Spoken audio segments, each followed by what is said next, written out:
There are some things like the people who would tell you ministra is wrong. They are wrong because ministro, the feminine of ministro would be ministra, right? Just the feminine of because I'm talking about grammar conventions or grammar rules, whatever you want to talk. At some point they break. The feminine of senatore will be senatrice, sciatore, sciatrice, right? That's the same thing. The ones that the professions, because often these are the controversy is often around the profession, the word of the profession.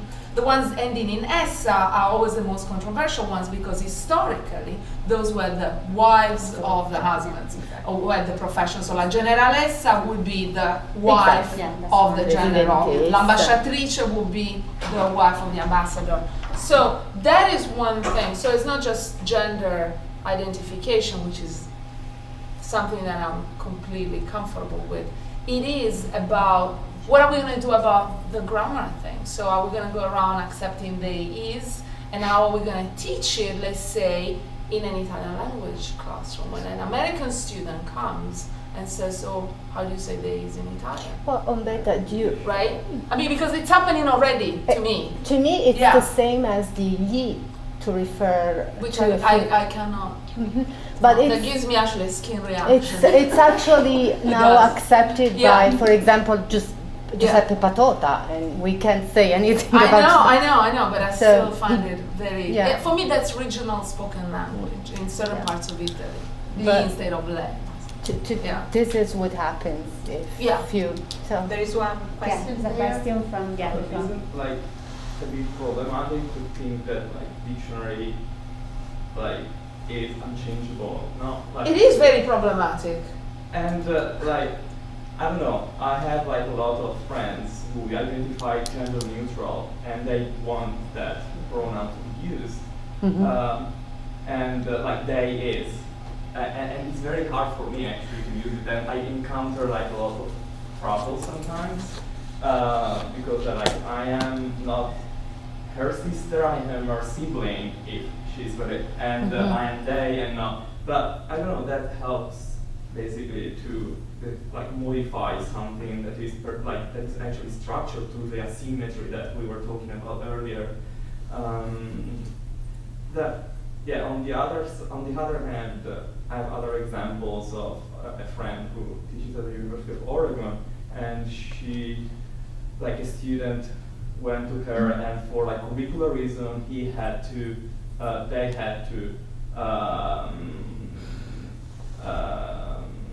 choose a foreign language to learn, and this person was like neutral, considered like themselves as a neutral gender person, and didn't want to study any Romance language because then it was like hard for them.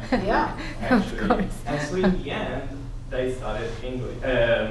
It was like an English speaker studied Swedish that has a neutral pronoun.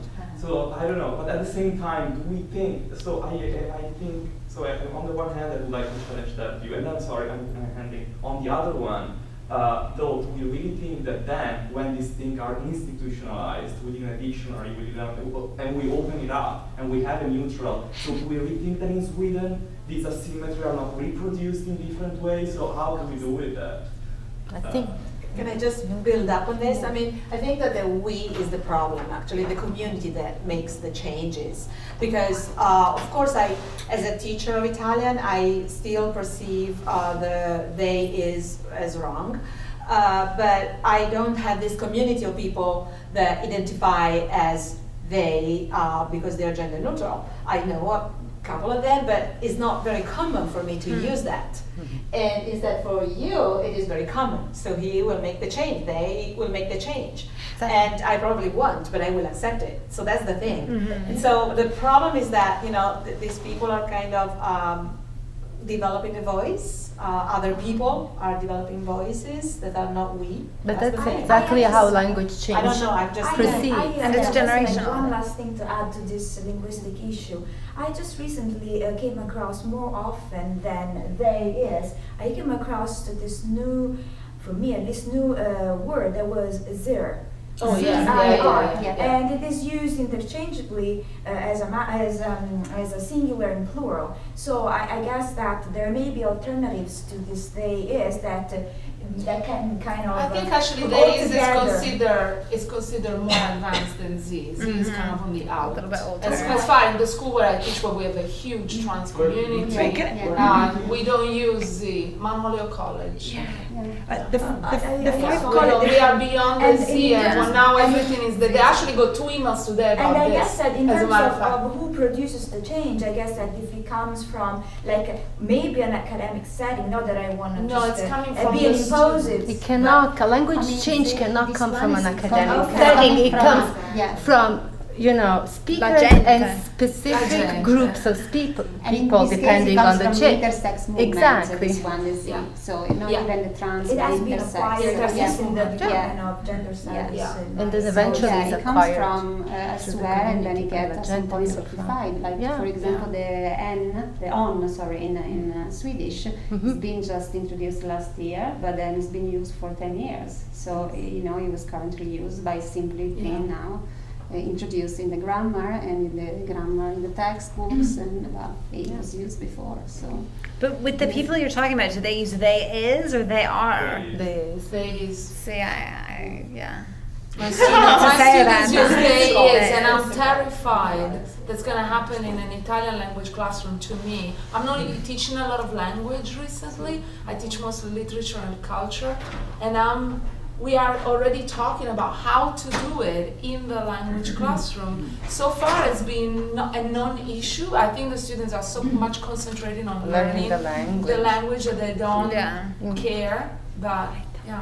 okay, I'm very aware of time. Maybe we have a last comment, and then we.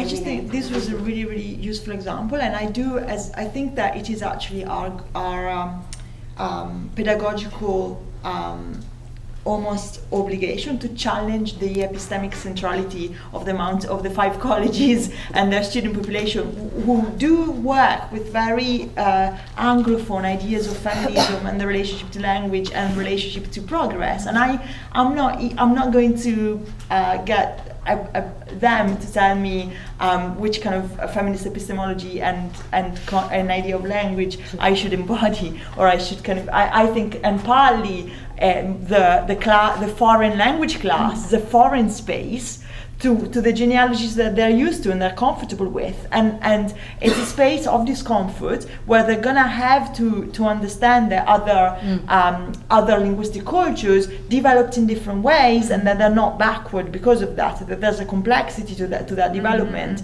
that I think that needs to be in the debate that we have with them for pedagogical reasons around difference and alternative modernities as well. Yeah. Okay. You're right. But, thank you very much.